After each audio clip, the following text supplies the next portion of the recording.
I'm good. Thanks.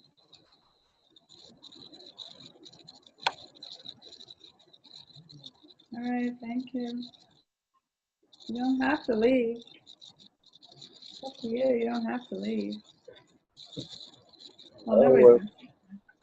Hi. Good evening.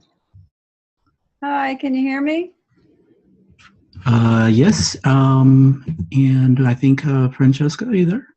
I'm here. Can you hear me? Yes, Yay! yes. Hey. Fantastic. Right, before you bring everybody in, Francesca, what's the name of the class we're doing in May? I couldn't find the right language. Oh, thank you. It's the somatic sensual healing of women. That's the one. Yeah, I wanted to get all the words. And my last name is Gentille. Gentile. Yeah. You know, with one of these. Gentille. Love it. Fabulous. Good evening, everyone. I hope you enjoyed that music. It's a mixture of Buddha Bar. It's a bunch of albums, lots of variation in music. I want to welcome everyone to this evening's phone call for the Institute for Mind-Body Therapy. The topic of this evening is transforming, flirting, and dating. My name is Andres, and I'm basically your techie guy. I'm going to try to make sure that everyone is connected, can hear, can participate as much or as little as you would like. I want to start with a few very quick housekeeping items. We are going to go for an hour, so we're scheduled to end at 9 o'clock Central, which would be 10 o'clock Eastern, and 6 o'clock, I believe, Pacific. So yes. So we have several folks coming in, logging in still. I would like to orient you on how to use this tool. We'll begin with a conversation with Francesca and Dr. K, and then we'll open it up to conversation. Your tool allows you to do several things. You can ask questions by typing in either the chat window, so you can ask questions with the whole group, or you're able to submit questions anonymously or through the Q&A tool. At the end of the program, if there's a raise hand feature, you'll probably see that little icon. So after we end the conversation and we open it up, if you raise your hand, we'll pull you into the conversation.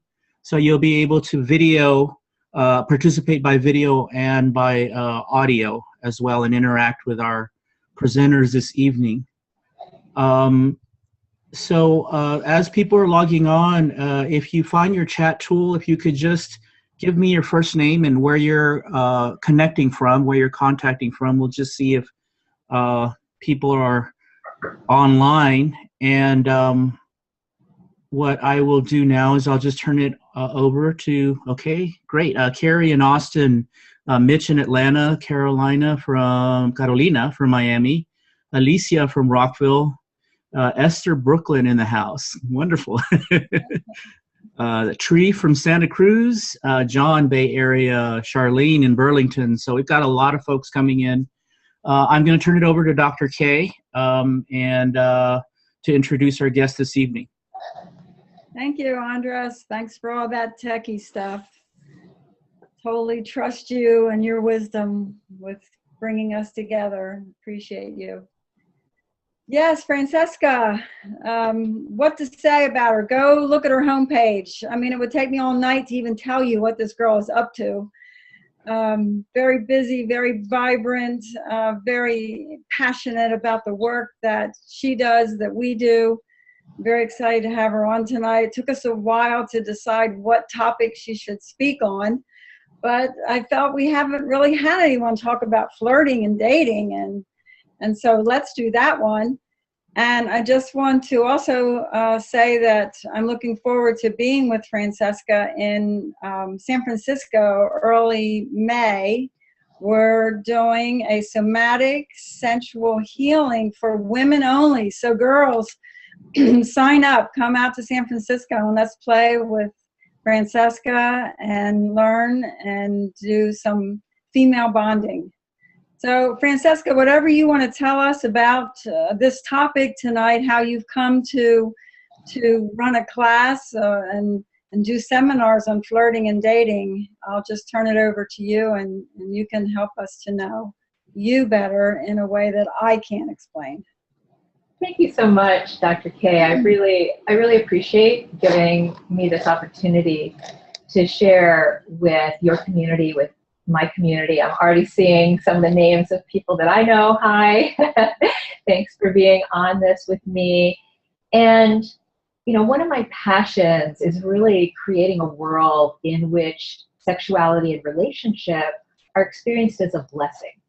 And imagine that. Imagine a world where it wasn't just good sex, or it wasn't just good relationship. We actually felt blessed, we felt nourished, we felt fulfilled in some really profound way.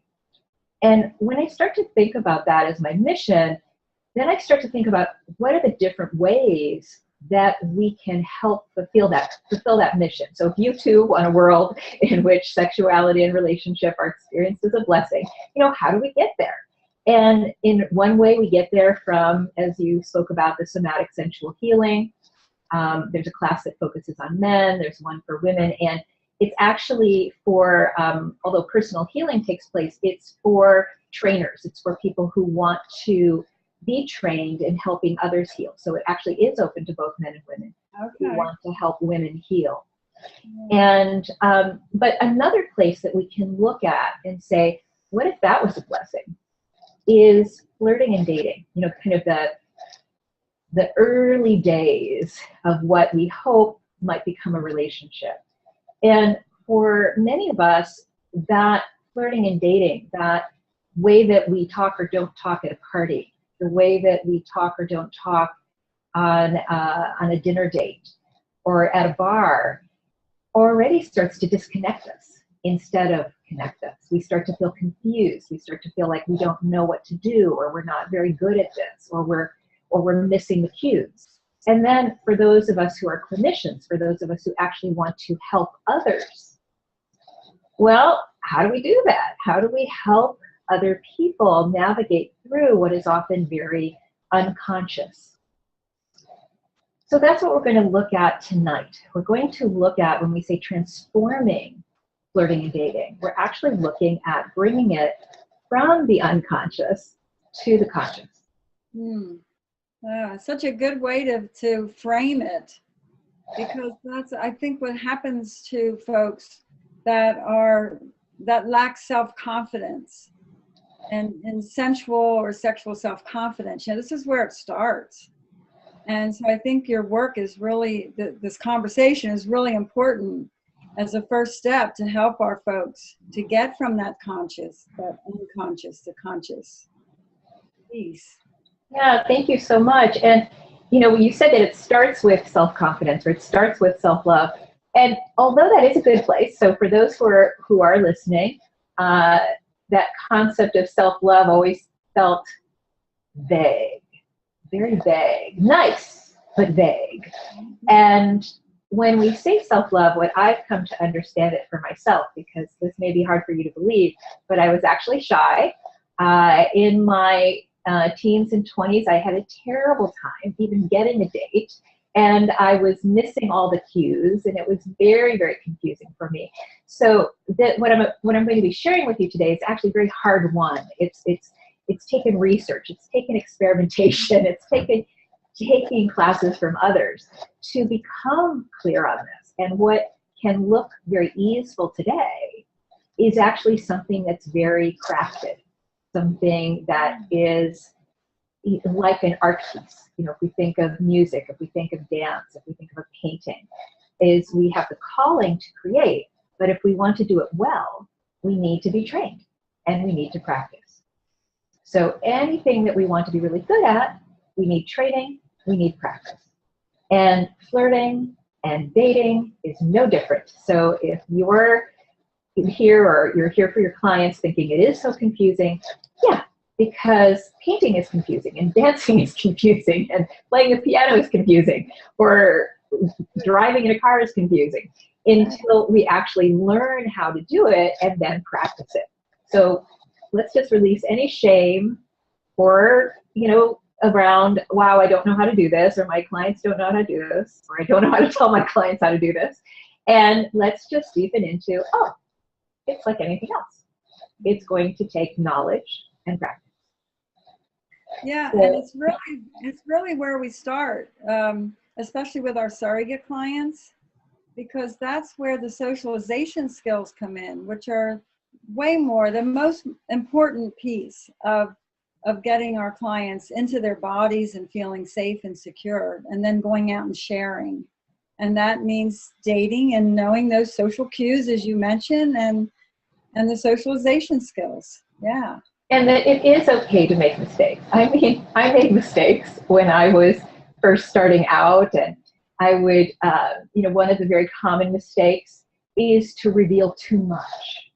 So it's the first date with someone, or you're at a party and you're just saying hello, and suddenly out of your mouth comes, oh, and I've just been having such a hard time with my job, or with my mother, or with my last relationship, and you're kind of, before you know it, it's like, oh, all these things are coming out of my mouth that are complaints about life, or complaints about myself, and we want to really begin to notice in a positive way, in an encouraging way, in a loving way, what we're saying, so that we can kind of catch it and go, oops, because complaint is not sexy.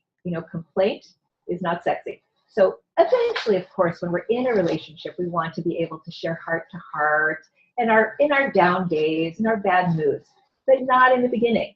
So in the beginning, we want to speak from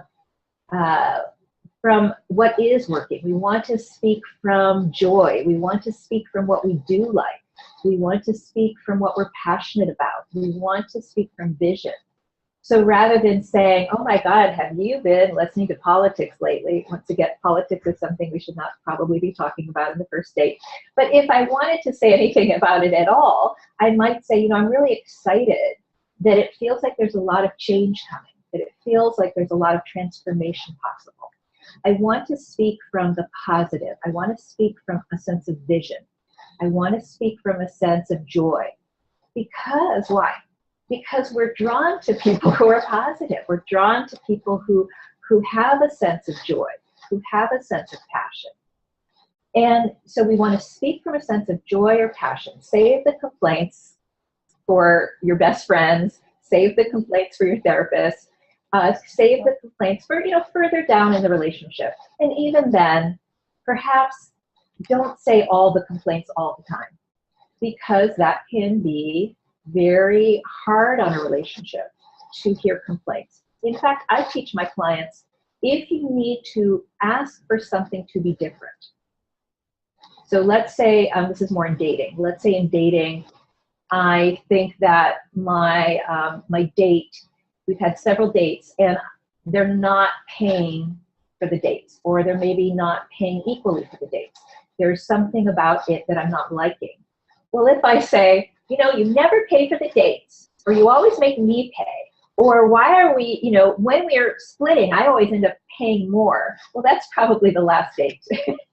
And if I were to say instead, I have a vision for a relationship that is a delicious partnership, that's very collaborative, very, very creative and collaborative together. And one of the things that I'm noticing right now is around how we're paying for the dates. I'm just wanting a little bit more creativity, a little bit more collaboration. Would you be willing to brainstorm with me a way that could work? Yeah. I'm much more likely to have another date. I'm much more likely to have a person who wants to collaborate with me. So in dating, we're learning to speak from vision, not complaint. And by the way, complaint, try this on. Complaint is halfway to vision. Complaint is halfway to vision. Okay. So if I say, this room is too dark, what do I want? More light. I want more light. If I say, there's not enough music here. What do I want? More music. More music. If I say, you know, I never get enough affection, what do I want? Oh, hugs and kisses. Hugs and kisses. So I could speak from the vision of, you know, I'd like it brighter in here with music, and I'd really love to share some hugs and kisses, or I'd really love to see if there's a way we can collaborate in affection.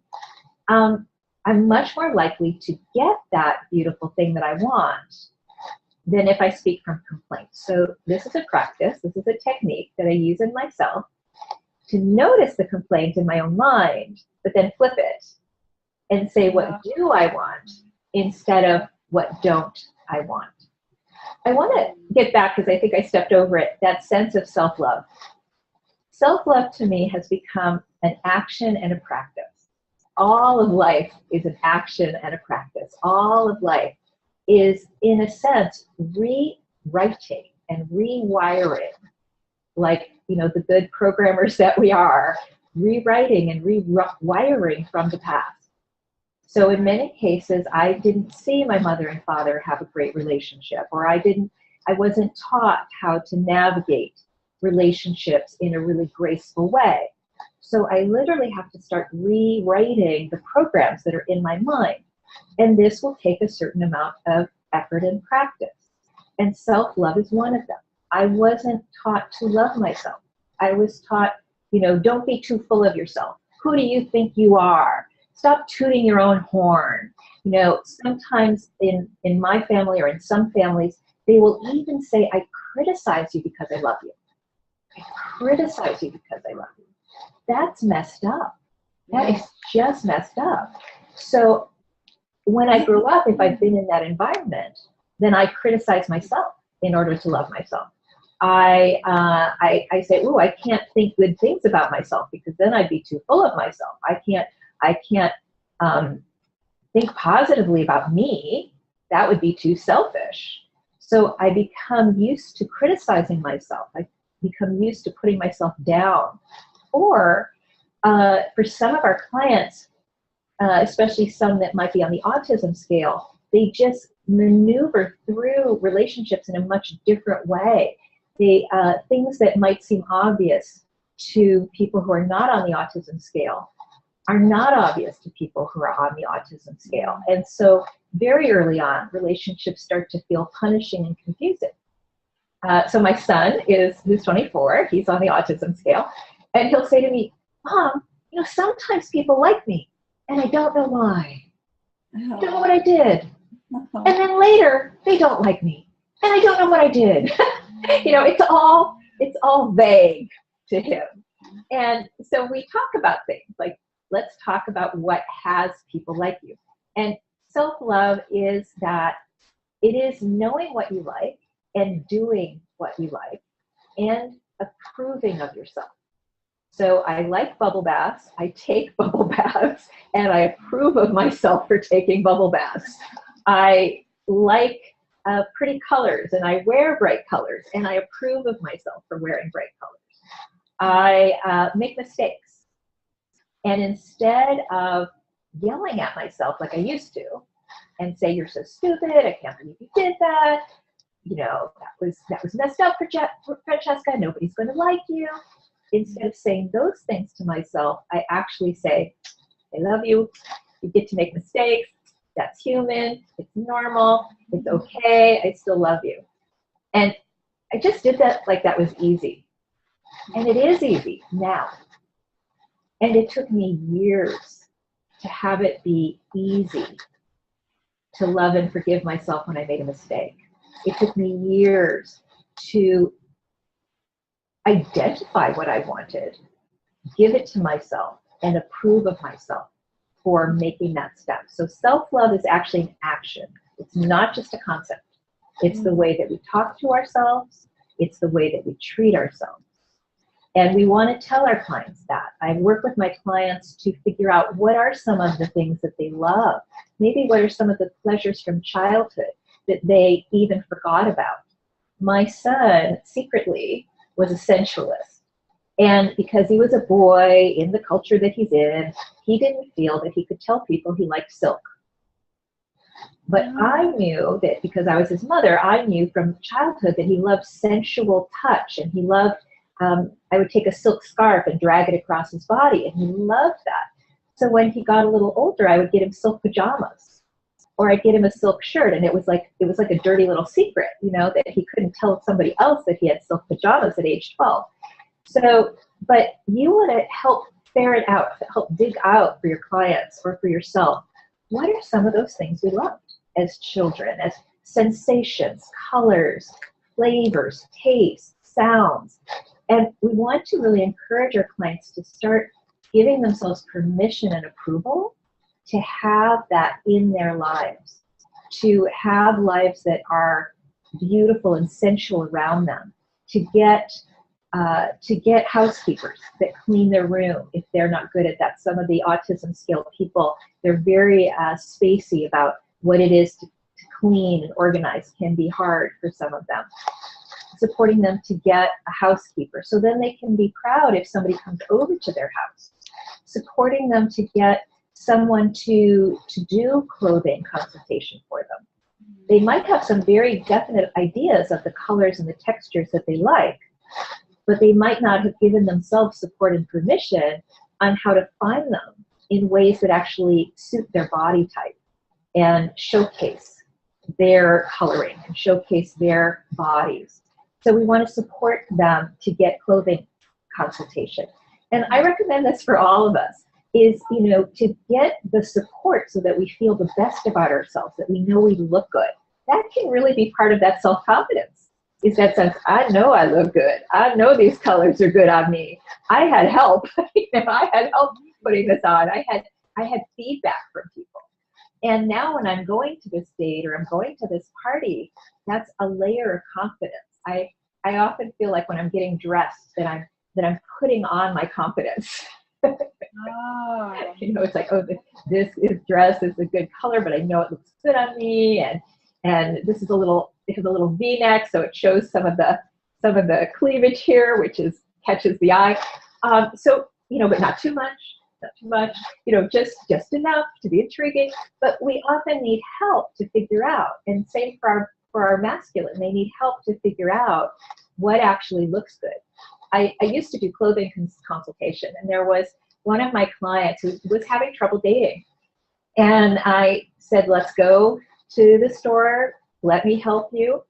I supported him to get a great wardrobe, and now he's happily married.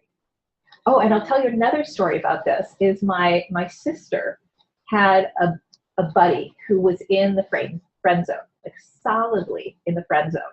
In fact, she would show up at his apartment to try to put the moves on his roommate. And she liked him, you know, she would have conversations with him. They would sit down and watch TV. And one day he asked my sister, why? Why is it that I'm always in the friend zone? Why is it that no one ever sees me as relationship material? And she looked him up and down. And she said, you're not bad looking, but you dress like you close your eyes and then you just reach in and grab a shirt and then grab a pair of pants with your eyes closed. And, you know, Dave, you dress like you're a nerd, you know, you dress like a geek. And he goes, well, I kind of am. And she said, well, you don't have to dress like that. And he said, well, I don't know how to dress any other way. And she agreed to take him shopping. Oh. Well, she and my other sister took him shopping, and she would give him some clothes, and he would go in and try them on and come back out, and she would go, oh, that looks nice on you, Dave. And then she'd give him some more clothes. He'd go in, come back out, and she'd go, oh, that really looks nice on you, Dave. And now they're also married and have 2 kids. And she needed to see, this is very important for people who are listening, is we often have something that cues us, something that we like in the way people look. And this is not just their height. This is not just their eye color. This is not just their weight. This is not just their age. We're talking fairly superficially here at the moment. This can literally be what they wear. So people who are goth, who like the black and who like the chains and the silver, they're looking for other goths. And people who are very into sports, they're looking for other people that are wearing sports outfits. And, people are looking for a particular outfit that's going to cue them, going to cue me, we have something in common. Because you're wearing that thing that shows me that we have something in common and that we're on the same page. We're from the same people. We're cut from the same cloth. And so it's, if you're having trouble, your clients are having trouble dating, great idea to not only have them go shopping for clothing, but have them go shopping with someone that is from the group of people they're attracted to. Right. If you're attracted to people who work out, then maybe you want to have one of them take you shopping. Like, what are they looking for? Or if you're attracted to people who, dress in a really sharp manner, a lot of style, a lot of flair, then maybe have one of them take you shopping so that you look like them then. And I have had people do this in so many ways and had it be so successful. So that's just on the whole, literally the outward layer in. So we've talked about a little bit about the inward layer out, which is, learning to rewire how we talk to ourselves, learning to approve and give ourselves nice things and feel good about that. Up-leveling how we take care of ourselves and take care of our environment so that if we invite someone over, we'll feel good about what they're going to see in our environment. We're going to feel good about our underwear if the clothes come off. Also for people who are coaching around dating, scent, our smell is very important. And I find that many of, some of my women, but more of my men, and definitely people who are on more of the intellectual, nerdy, geeky side, they often seem to lose touch with how they smell. And they often need a certain amount of coaching around, brush your teeth, use mouthwash, use floss, get your teeth cleaned, make sure you don't have gingivitis. Gingivitis or gum disease will give us bad breath. And then if we're up close, getting ready for that kiss, and someone, smells our bad breath, it's over. So that sense of being fresh and clean, so important in the flirting and dating environment. Another thing is the difference between antiperspirant and deodorant. So it's confusing. I agree it's confusing. There's a number of people who use deodorant, and deodorant will just kind of mask your scent a little bit, but it often wears off. So a number of my coachees, they end up at the end of the day, or if they've been at a party for a while, or if they've been dancing, their scent starts to come out. And it's not necessarily the best scent and the best smell. And one of the issues with some of our geeky, nerdy people whom I love, and my son is one, and I've dated a bunch, is that their nutrition is terrible. So they're eating, chips and Cheetos and the kind of food that is going to have their smell not be fresh, not be yummy. It's going to have a very heavy or very sour smell. So if they don't want to shift the way they're eating, although I recommend it, if they don't want to shift the way they're eating, they need to shift from deodorant to antiperspirant. Antiperspirant literally gets rid of our sweat. So it makes sure that people are not smelling us at all. And this can make a huge difference because we don't want to overpower people with our breath, with our scent, or with cologne. That's the other mistake that some people make, is they put on, okay, I'll wear cologne, and then they don't know how to wear cologne. So cologne should be worn intimately. What that means is you put a little on. We shouldn't smell someone's cologne until we're literally hugging them. And it should almost be like a tease, like a temptation, like, wanting to smell closer to you because there's just this little scent that smells delicious versus, whoa, whoa, I'm across the room and you just hit me with your cologne non-consensually. And as we know, consent is really important. We'll be talking about that in a moment. But cologne is another place. Cologne, our smell, our breath, are places that we can actually cross people's boundaries. Who knew, right?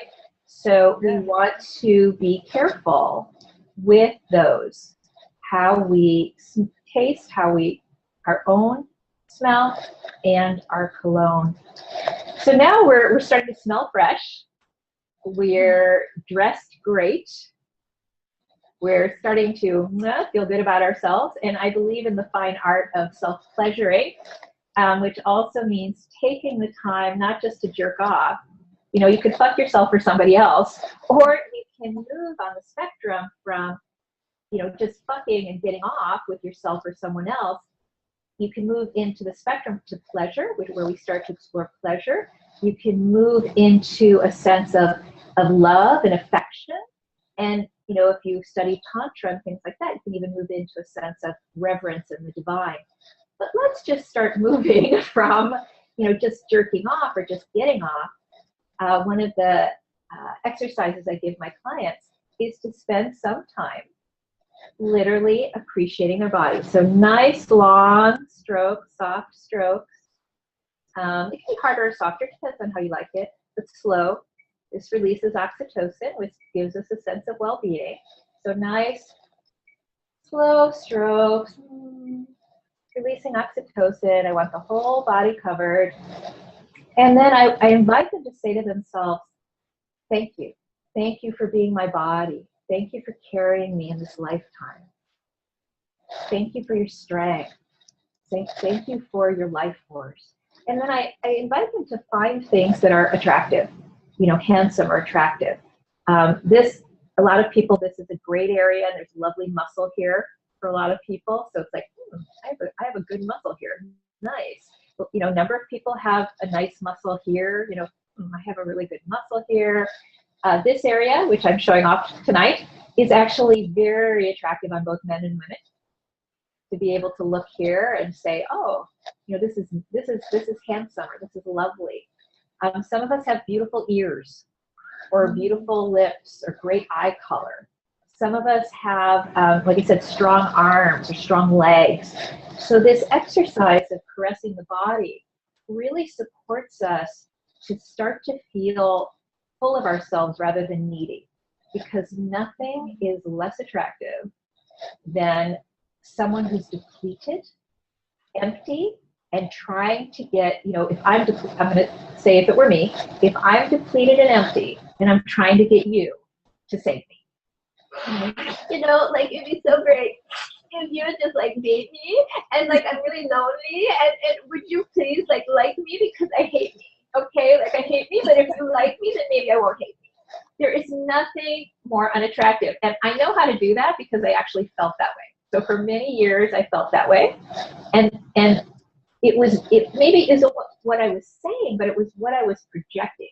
Literally, the energy and the facial structure and the way that I approach someone had this sense of, I'm empty and I need you to fill me. I'm nothing and I need you to help me be something. That won't, you know, it's just not going to work. So that the self-loving exercise, I created it for myself. I did it for myself. And I started to notice that when I did, people were drawn to me. I was more radiant. And if you want to see another example of how this works, I recommend the movie Bliss with Terrence Stamp. So it's one of the only films that teaches Tantra. And it actually has a man being trained in Tantra and practicing self-loving exercises and having them transform his world. So, so we're looking at filling ourselves up, being fresh, you know, breath, scent, cologne. We're looking at the way we dress. And now we're going to shift into how do we interact. So how do we interact? Let's decode some of that and take it out of this vague thing like what is flirting and dating. into something that makes more sense. And I just want to look here about, yeah, there's a question, I'll get to that in a little bit, around internet dating. But before we do internet dating, I just want to say that we meet people every day. So we meet people every day. Our clients meet people every day. You know, even though we spend a lot of time on the computer, and you're here with the computer with me right now, even though we're on the computer a lot, we're also out in the world. We're going to the grocery store. We're going to the gas station. We're going to work. We're going to the coffee shop. We are out in the world every day. We are meeting people. And it is still a great opportunity to make connections is out in the world. In my 20s, I felt like I couldn't pay people to date me. And everywhere I went, I felt like it wasn't working. And I started researching how people met. So when I would talk to couples that were engaged or about to have a baby or married, and I worked for a stationer where people go to get wedding announcements and baby announcements, I would ask them how you met. And I thought, well, if they all meet online, then I'll spend all my time online. If they all meet at a bar, I'll spend all my time at a bar. I was really trying to figure out where should I focus to meet people and form a relationship. And what I found was surprising. It was that people met all kinds of different ways. Like, I almost never heard the same thing twice. I mean, yes, some people met on the internet, but some people were introduced by friends. And some people met at work. And some people, one of my favorites was a couple, they weren't a couple at the time, that they both liked to read the paper and have coffee. And each of them had gone to a coffee shop to get coffee and a paper. And, you know, those little containers were out of the paper. And so she got the last paper. And he said, you know, would you mind sharing the paper with me when you're done reading it? And they started to talk about what their favorite parts of the paper were, and now they're married. So it's just, you can really meet people anywhere. And so I thought, if you can meet them anywhere, what are they doing that I'm not doing? And I started to look at who I was being, who I was being around dating, and who I was being when dating didn't work for me was nervous, anxious, painfully self-aware, depleted, self-critical, very much what they say caught in our head, where I'm barely listening to you because my head is so loud. In my head, I'm just saying, oh, you're stupid, they're not liking you, this isn't working. There's the voices in my head are so loud that I can't even hear you. That was who I was when I was dating. And no wonder it was not connected to people. Try this on. Every thought we think, every emotion that we have leaves a trail or a trace of chemicals and electromagnetic frequencies that we actually pick up. And this is in our mirror neurons. So human beings have mirror neurons. What that means is that I can actually mirror or sense or feel what you're thinking and what you're feeling. Now, I'm not a mind reader and you're not a mind reader. And yet we are picking up this kind of general essence of what someone is communicating. So try on, people are actually aware generally of what you're thinking and what you're feeling. And this is why, and these actually play off of each other. So mirror neurons work, they're the basis of empathy in the limbic system, in the mammalian brain, and they play off of each other. And that's why when we argue, we escalate, because you're angry and now I'm feeling angry and now you're feeling more angry. That's the bad side of the mirror neurons. The good side of mirror neurons is that if I like you, if I'm actually coming toward you with, I like you, and I think you're an interesting person, and I'd like to get to know you, and I like you, you're actually going to feel liked. You're going to feel calm, and you're even going to feel like you like me. You're actually going to feel like you like me if I come forward toward you like I like you. So let's let's imagine we can believe this, that there are mirror neurons, that they work, that they're the basis of empathy, and that we feel each other, and that our feelings will actually line up. Our electromagnetic signatures in our brain will actually line up. How do I use this in a way that helps my flirting and dating? Or how do I teach my clients? Well, number one, we want to be conscious. The minute that I know that there's mirror neurons, the minute I know they have a tendency to line up, I can say, how can I stay conscious of this process and actually lead it rather than be at the effect of it? How can I lead it rather than be at the effect of it? And okay, Francesca says to like people, but how do I get there? Francesca says to be calm, but how do I get there? So I'm now going to tell you a few things on how to get there. And so once again, this is how I got there, and I hope it'll work for you. One of the things that I listen for and I look for is my own breath and my own kind of tone or pacing. So right now I'm noticing that I'm a little faster than I actually want to be, and a little bit more nervous or anxious than I want to be. So I might just take a breath. And then I might ask myself, can I feel my feet? And then I might take another breath and feel my feet. And it's my quickest way to ground. It's another concept that people throw around. You know, get out of your head and ground. Well, the quickest way that I found is to actually ask myself, can I feel my feet? Ask yourself, can you feel your feet? And where's your tension? It's in your feet.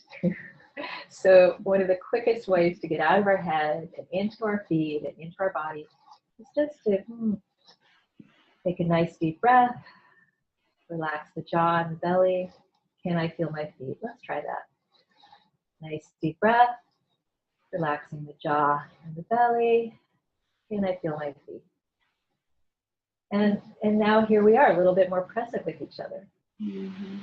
That's one of my tools. It's a mantra. Relax the jaw, relax the belly. Deep breath. Can I feel my feet?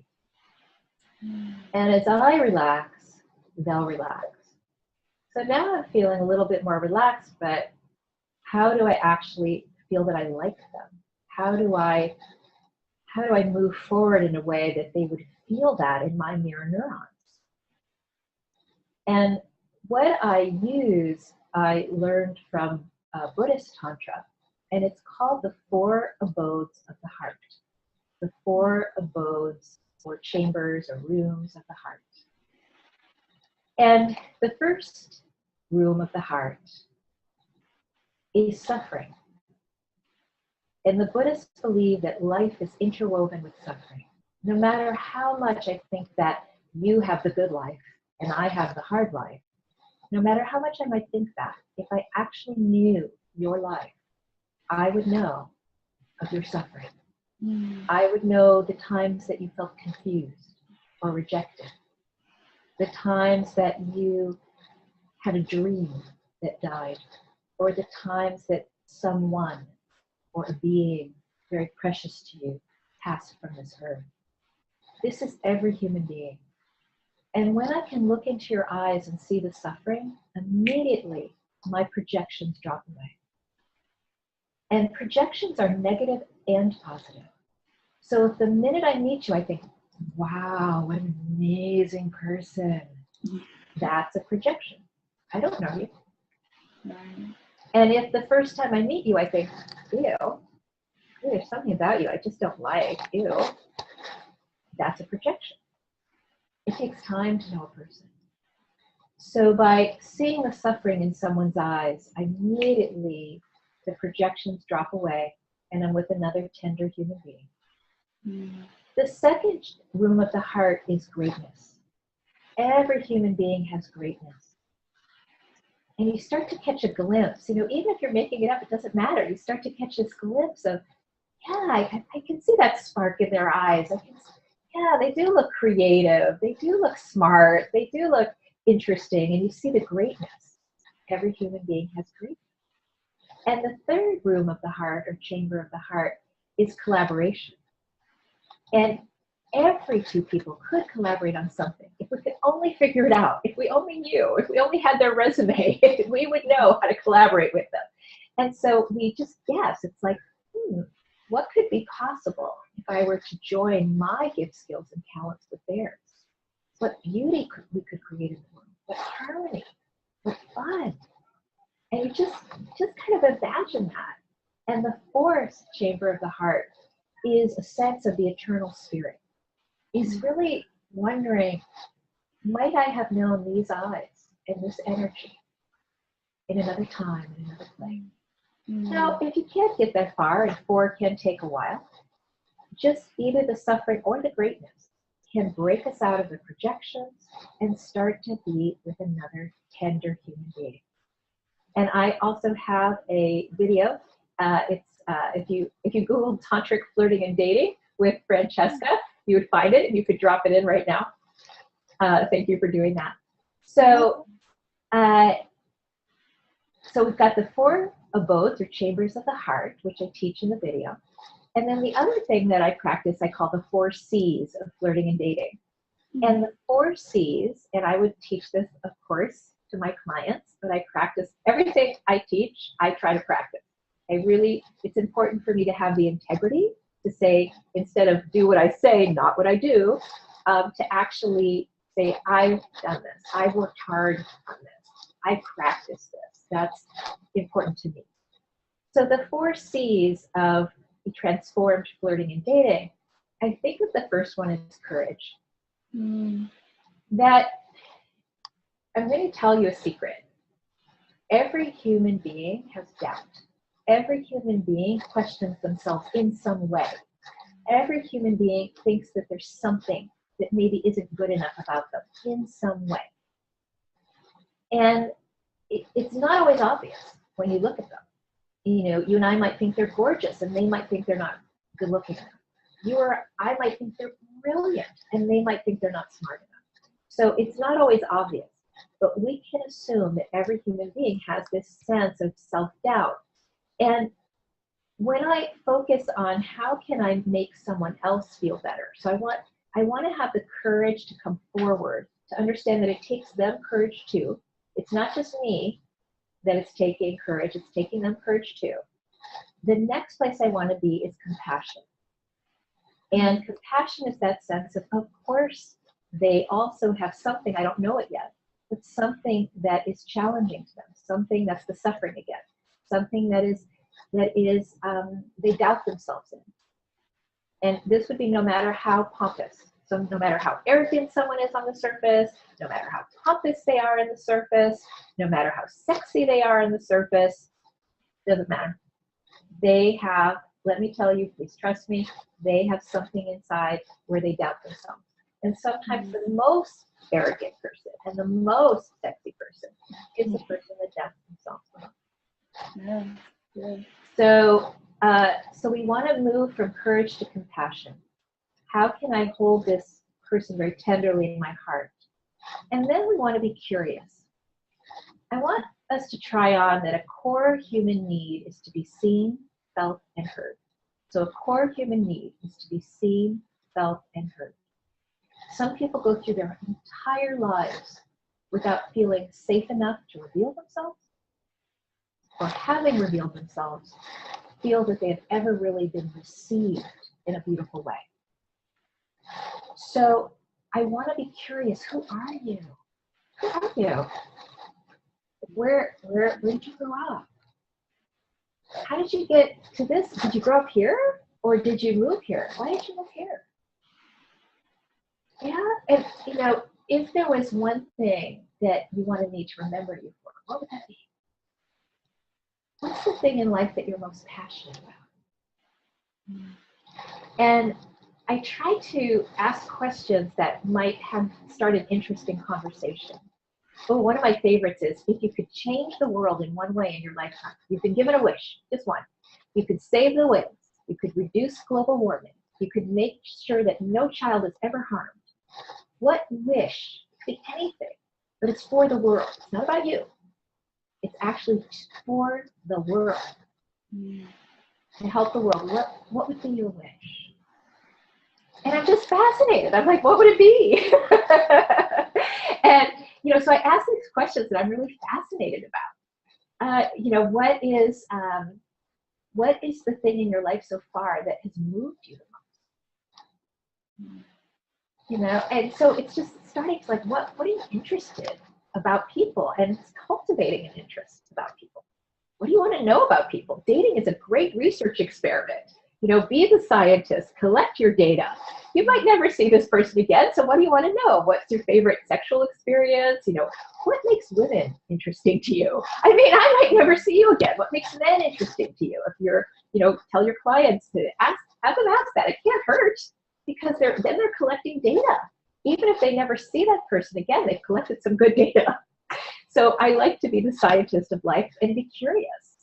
And then, but the curiosity has compassion. If we're too scientific, it'll be too cold. So we have to have that compassionate heart and courageous heart that is leading our curiosity.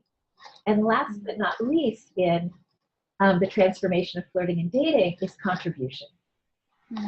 So when I used to date, which I'm going to guess most of us do, when I used to date with this framework, so this this kind of result. So when I was, the framework or the results I was looking for was, I want to date them again, they want to date me again. I'm attracted to them, they're attracted to me. So let's say that's the result that I'm going for. And now that's my filter. So I'm in the date going, are you attractive to me, or attractive enough to me, or not? Am I attracted to you? Am I attractive enough to you, or not? You know, are you good enough? Am I good enough? If that was my filter in dating, dating was hell. Dating was just hell. And by the way, that was my filter in dating for a long time, and dating was hell. So, you know, it's just not a fun way to date. And then every time I don't call them back, or they don't call me back, it's a failure, and I didn't get the result I wanted, or I'm a failure. And so with contribution, I've shifted it to, and curiosity, I've shifted it to, a date is a success if I've learned something about another human being, or maybe I've even learned something about human beings. And this, by the way, a lot of this, there was a question earlier about what about getting out of the, you know, heteronormative male-female dynamic. This works, honey. This totally works. Curiosity, you know, courage, curiosity, compassion, contribution. It's not about a gender. The four abodes of the heart, seeing their suffering, seeing their greatness. It's not about a gender. It's really about being connected to people. And contribution could be, if you've listened to someone, you've contributed to them. You've really heard them and taken them in without formulating your response, your agreement or disagreement. If you've just really taken it in, you've contributed. And, you know, maybe they're an artist and I know a friend who has an art gallery. You know, maybe they're into television and I know someone who's into television. So, you know, it's also connecting for people can be a contribution. And if I've contributed and I've learned something, then dating is a win. And I realize we're getting close to our time. Someone asked about internet dating, and we can still practice this on the internet. Male or female, I recommend read people's profiles and actually comment on them. You know, I say, thank you for being a great dad. Thank you for wanting to make a difference in the world. Yeah. Thank you for being passionate about cooking. That's another skill, is appreciate, or technique, appreciate when in doubt, appreciate. And, you know, in a sincere way, you know, I look for something that I sincerely connect to and I appreciate it. And I don't wait for someone to reach out to me. I actually reach out to people that I find interesting.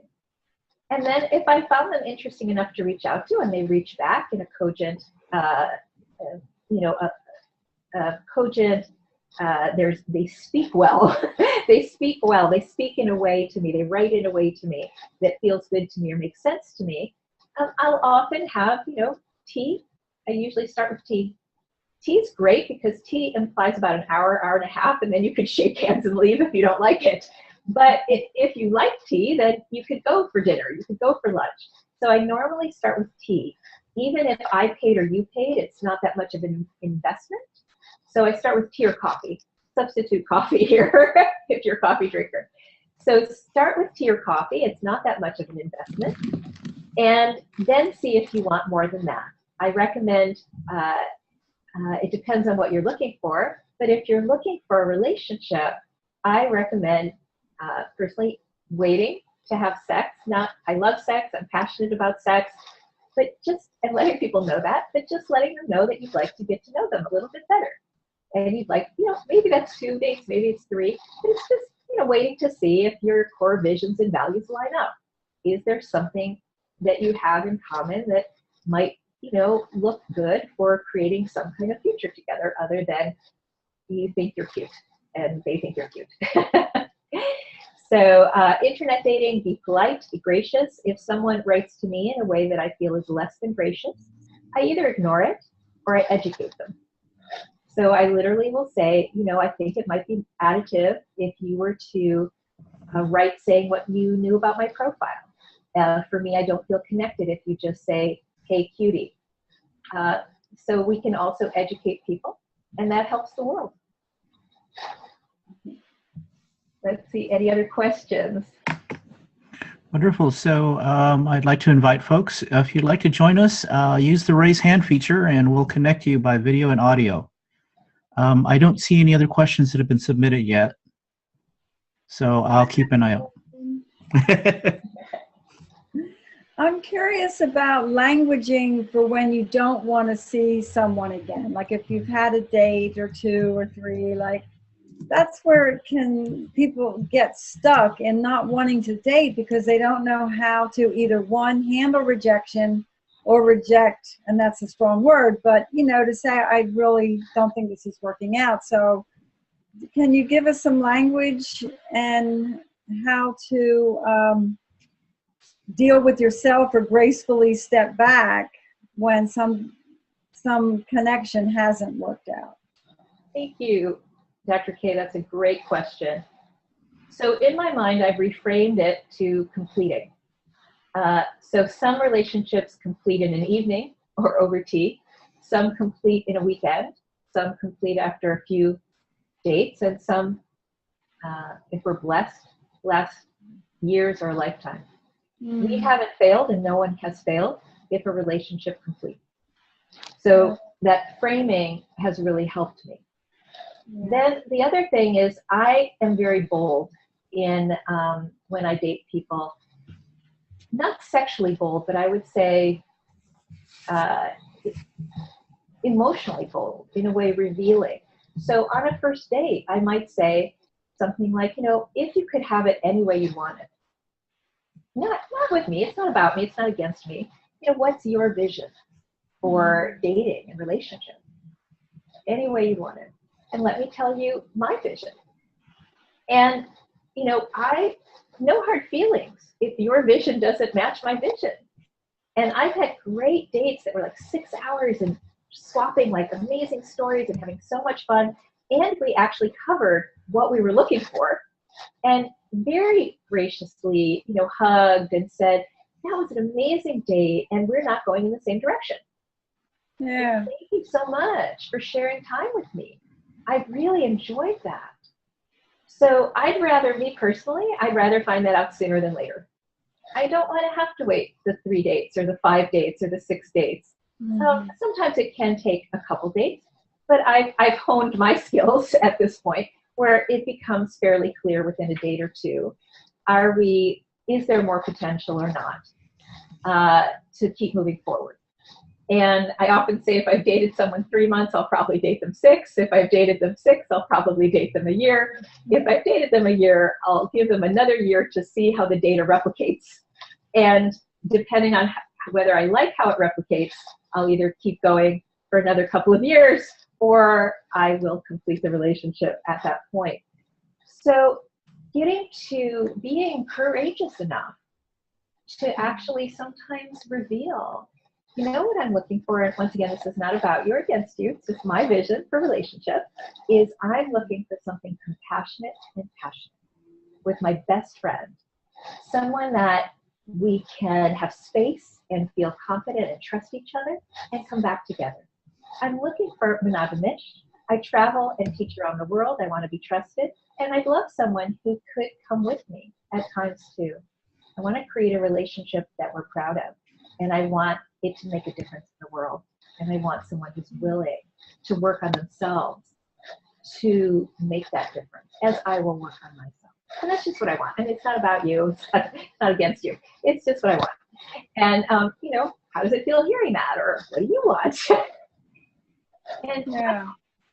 now, for some of us, we'll be working with our clients to craft that statement, a graceful way of speaking what we want. Right.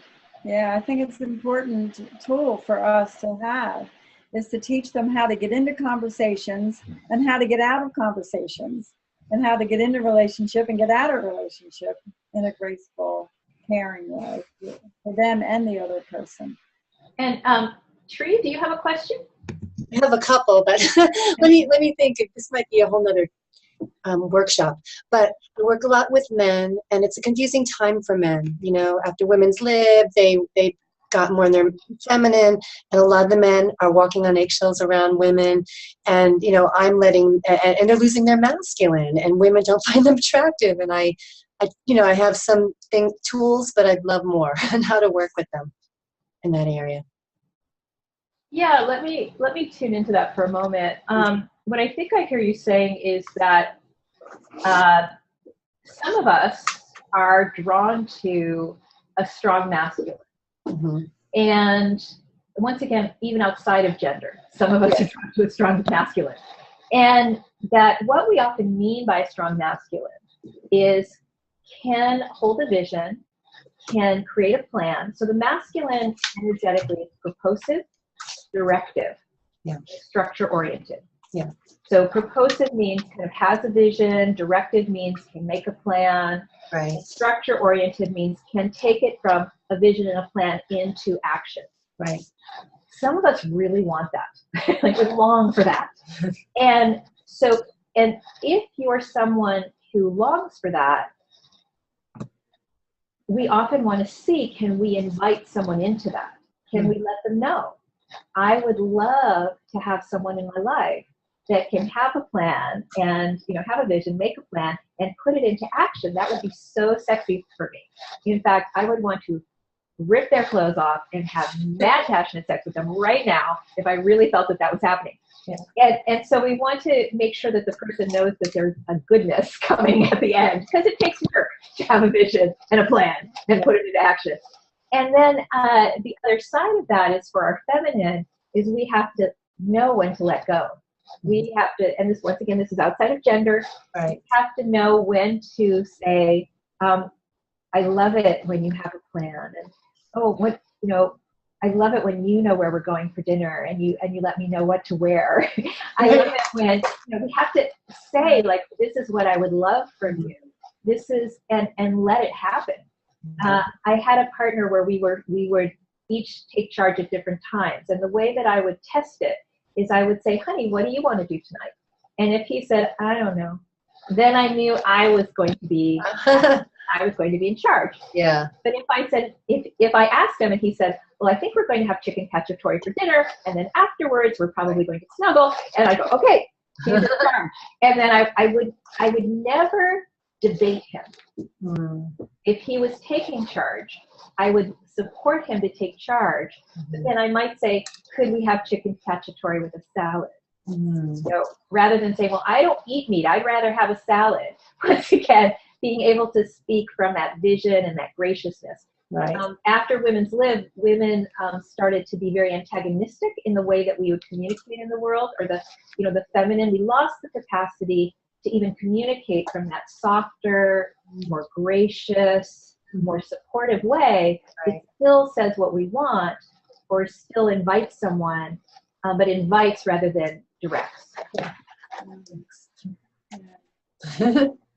And Charla, hi, honey. Did you have a question? Hi, Good to see you. Francesca, it's been wonderful. You just are so animated and so passionate about that. I really enjoyed your program. And I've enjoyed internet dating in the last few months. And I find that I can enjoy anybody's company. Well, after I've read their profile and stuff, and they respond more than hello, gorgeous. For, a 30, 40-minute coffee date right here in my neighborhood. And I'm finding that loneliness does not have to be so rampant. I can find other people too who are in there and looking out. What I generally suggest at the end, when it kind of is, oh gosh, what's going to happen next? I'll just say something like, oh, and you know what? I'm going to be in contact with you, okay? Well, I would like to do that. And I will be in contact with them. But I've taken it from the man needing to because really most often the woman is making those kind of decisions, at least for me. And so that's been that way for that closure thing that I like what you said about the number of. I love that. I'll be contacted. I'm such an educator. I really feel that every moment is a teaching moment. Mm-hmm. And that, we have a chance, when we're with someone, we have a chance to make a difference, always. Mm-hmm. And so if it were me and I was going to write them afterwards, and I have done this sometimes, I will compliment them on what I really like. I would say what I might want different.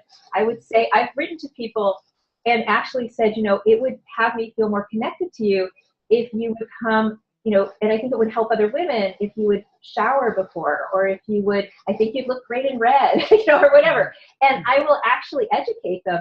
And a really great man will write back and say, thank you.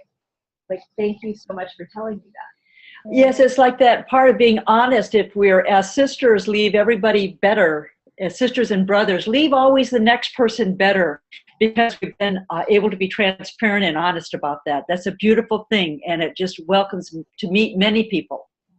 That's beautiful, Charlotte. Thank you. And thank you for being such a radiant spirit as you are in the world. I know that you also have that within you to want to date as a blessing.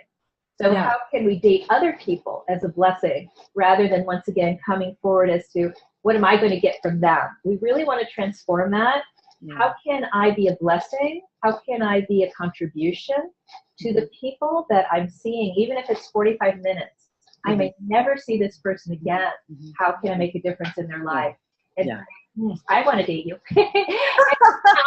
And Tree or Charlotte, did you also have a question? I think Tree might have another. No, that was pretty much it. Yeah, thanks. You touched on, can you hear me? You touched upon it a little bit, but rejection is such a big thing. And I think it prevents, I actually have my men go and have goal of getting rejected 10 times a week, just to get over, they exercise that muscle and all that. But it's really hard. And they've been, even with Women's Lib, they've been always the ones who have to ask. And they have a lot of energy and a lot of baggage around that, sadly, It makes them feel insecure. It takes a new language. I think we need a new language in how we reach out to each other. Right. And some of this may sound strange, and it actually is beautiful. So I teach men to say, instead of saying, hey, gorgeous, or, nice tits, wanna fuck, instead of saying things like that, to say, you ignite the divine masculine in me, or you ignite the masculine in me. Mm. It's in the age of chivalry, men were literally taught poetry. Yeah, that's true. They were taught war, but they were also taught poetry. Yeah. So that they could speak the language of women. And so whoever is carrying the feminine, male or female body, whoever is carrying the feminine often has a desire to hear things that are more poetical, more spiritual. Mm-hmm. And whoever carrying the masculine often has a desire to hear things that are more concrete. Mm-hmm. So if I am dating someone who has masculine energy, I will say things like, nice ass, nice ass, you look so fuckable. I'll say things that are a little bit more raw, a little bit more, from my feminine nature, I might even think harsh, but harsh in a very sexy way. Right. Nice ass, wanna fuck. For someone who's carrying a lot of masculine is really yummy. And I've dated people that are male-bodied who have a lot of feminine, and they also like to hear things that are more poetical. They love it when I write them a poem and say, your eyes are like a moonlit sea.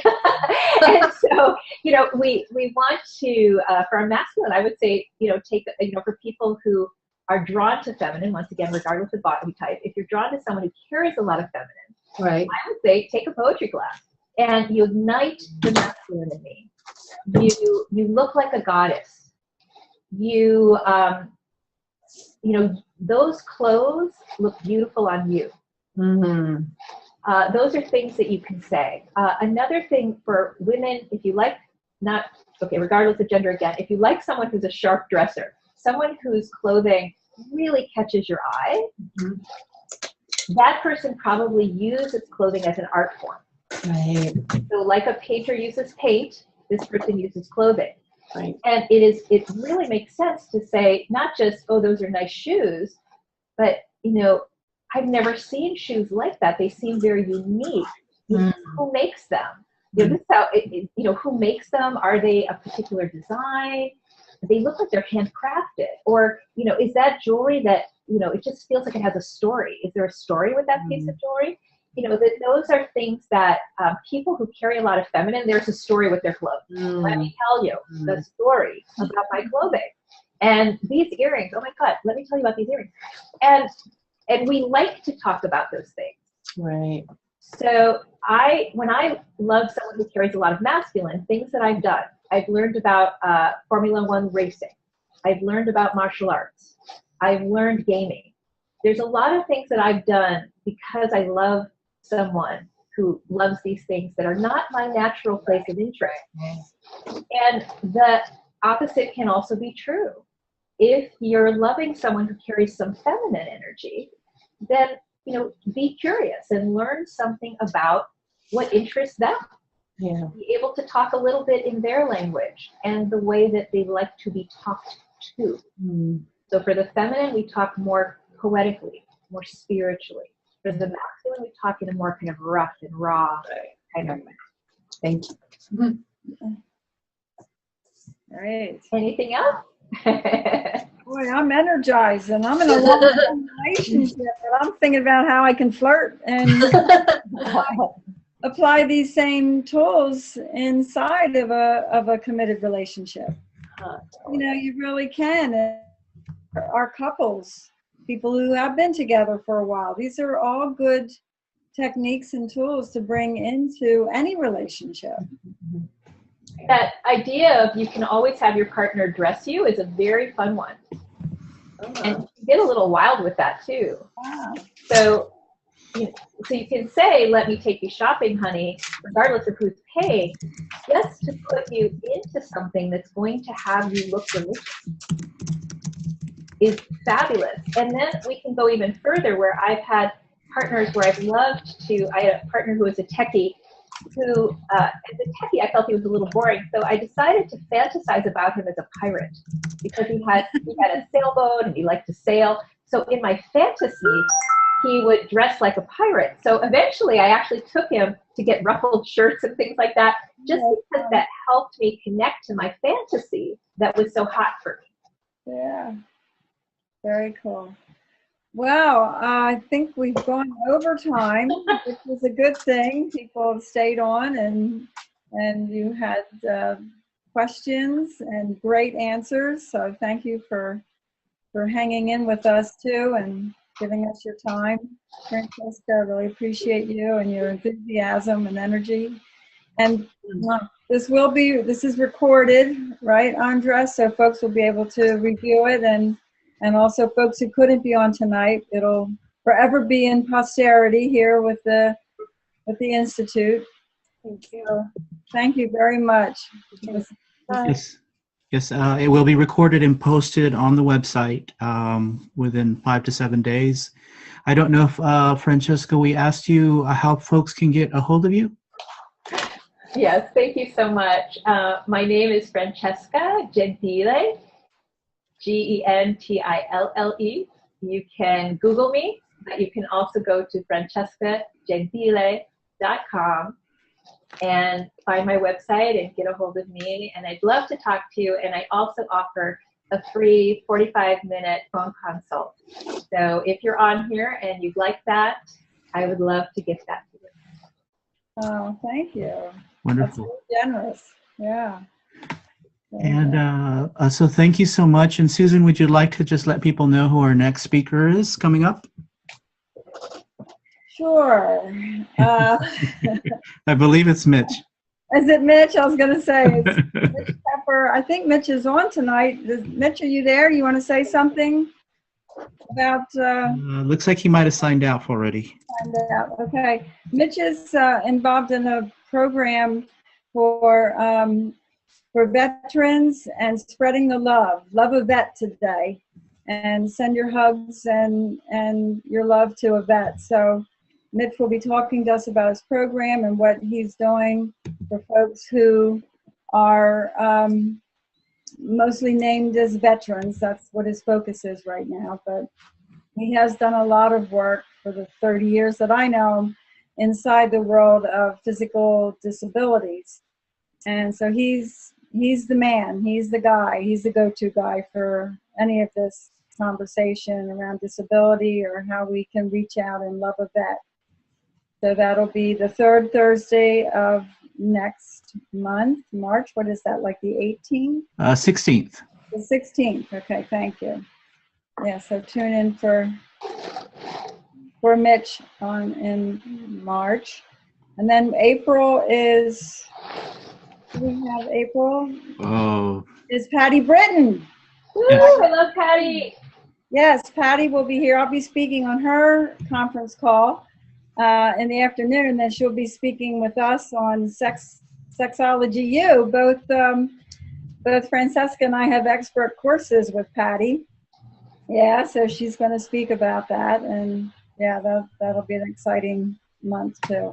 So always the third Thursday of every month, and we're lined up through July, but you can see I'm not going to remember who else is coming on. Thank you so much, Andres and You're Dr. welcome. K. Just Andres for your beautiful support and presence, and Dr. K for your brilliance and your questions and your gorgeous heart to create your institute and bring such fabulous programs to the world. Can't wait to be with you in May. Yeah. so thank you all for joining us. As always, you will receive an email tomorrow, and the recording will be posted 5 to 7 business days. Please spread the word. Let folks know about this free programming, because we love to share with others all the knowledge, all the great speakers, and the programming that's available. And certainly email us if you have any questions. And thank you all again. Have a good evening. Thank you, Andres. Great job.